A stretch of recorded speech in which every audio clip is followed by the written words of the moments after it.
Di episode 10 ini saya akan mulai di kota Yogyakarta. Nah, sekarang saya lagi di Yogyakarta. Oke.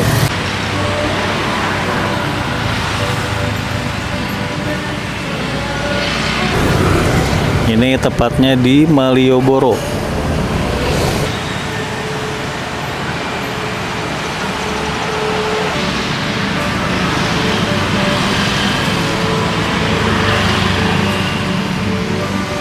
Kenapa saya di Yogyakarta? Karena Jogja itu terkenal dengan kesantunan masyarakatnya.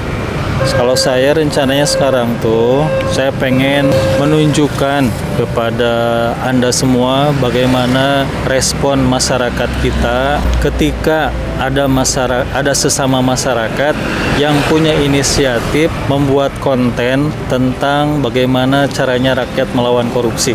Jadi saya nanti akan menginterview orang per orang, mungkin yang ada di Malioboro ini dan di Jogja sekitarnya. Saya akan bercerita bahwa saya sedang membuat konten tentang bagaimana caranya kita sebagai masyarakat melawan korupsi. Nanti kita lihat sama-sama bagaimana responnya, apakah mendukung atau tidak mendukung. Nah, kalau misalkan mendukung, itu mendukungnya pun harus secara real. Jadi jangan dukungannya secara lisan atau hanya like, komen di medsos, enggak. Jadi kita butuh dukungan yang real. Nah, dukungan yang real itu bentuknya seperti apa? Pertama, misalkan ikut terlibat, jadi bergabung dalam aksi nyata, kan kita bersama-sama berkolaborasi, ya kan. Nah, terus yang kedua, kalau misalkan saya kayaknya tidak bisa terlibat dengan alasan misalkan saya malu atau saya takut atau saya nggak ada waktu, saya sibuk, maka silahkan dukung. Nah, dukungannya misalkan dalam bentuk apa? Dalam bentuk fasilitas, dalam bentuk dukungan memberi akses. Maka dukungan yang paling memungkinkan adalah donasi. Nah, donasi ini pun silahkan berapa aja. Jadi donasi berbentuk uang itu akan menjadi kekuatan buat kami, para aktivis, para konten kreator, supaya kami bisa terus membuat konten-konten yang menginspiratif, konten-konten yang lebih bagus dari sebelumnya.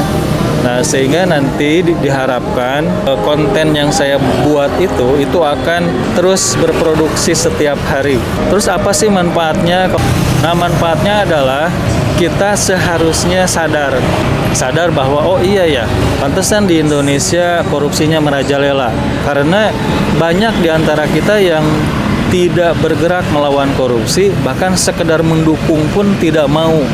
Nah, jadi ketika misalkan korupsi dibiarkan, maka korupsi akan terus merajalela, bahkan akan mengakibatkan bencana alam. Nah, contoh seperti sekarang nih kan di Sumatera, itu karena korupsi. Jadi bencana alam yang diakibatkan korupsinya itu berdampak kepada pengerusakan alam.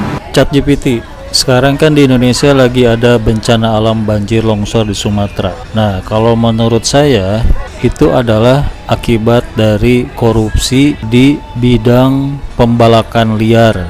Kalau kamu setuju nggak?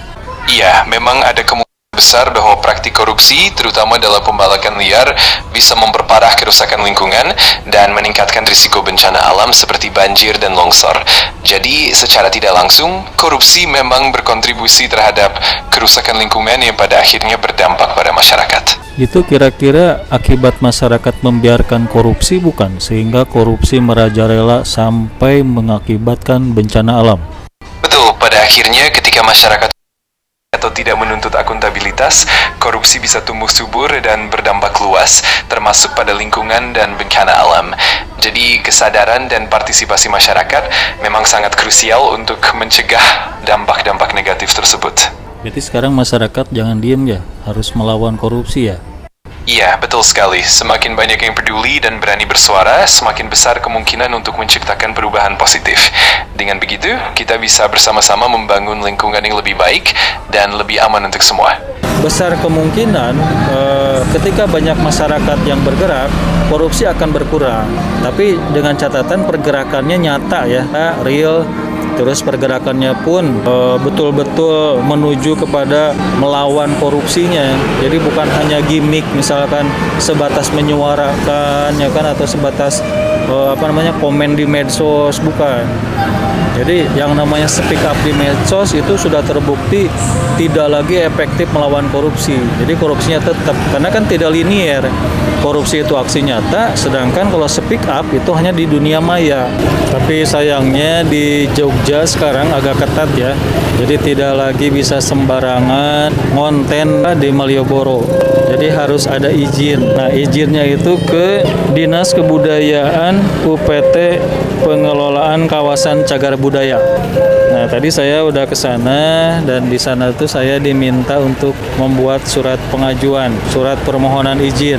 Ya terpaksa saya harus jalan kaki nyari tempat pengetikan.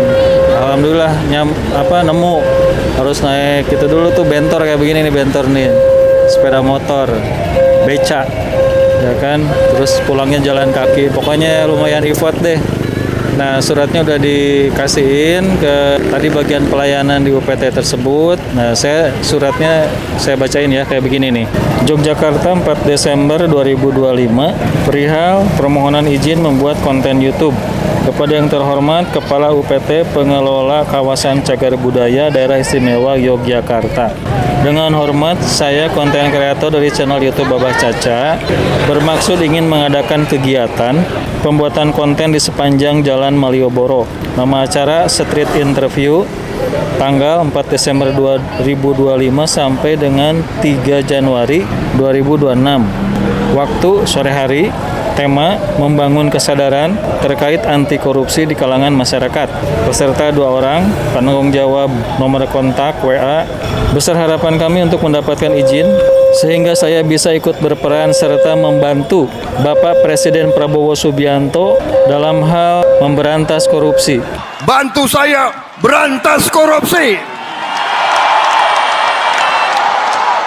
Nah, nanti katanya kalau misalkan suratnya udah di ACC, saya akan dikabari lewat WhatsApp. Mudah-mudahan di ACC ya. Cuman kalau misalkan tidak di ACC, aneh juga. Duh, bentar nih berisik, itu ada lampu stopan untuk pejalan kaki. Nah, jadi anehnya tuh begini, kenapa inisiatif masyarakat membangun kesadaran melawan korupsi malah tidak didukung oleh pemerintah. Nah, terus ada pertanyaan, kalau Abah Caca aksi nyatanya apa? Nah, kalau saya pertama ya, dulu saya bikin aplikasi tahun 2019, aplikasinya masih ada. Jadi aplikasi itu khusus melawan korupsi di jalur penanganan kemiskinan. Nah, bagi Anda yang ingin mendukung, silahkan donasi melalui link yang ada di deskripsi. Saya Abah Caca, sampai jumpa di video berikutnya. Assalamualaikum.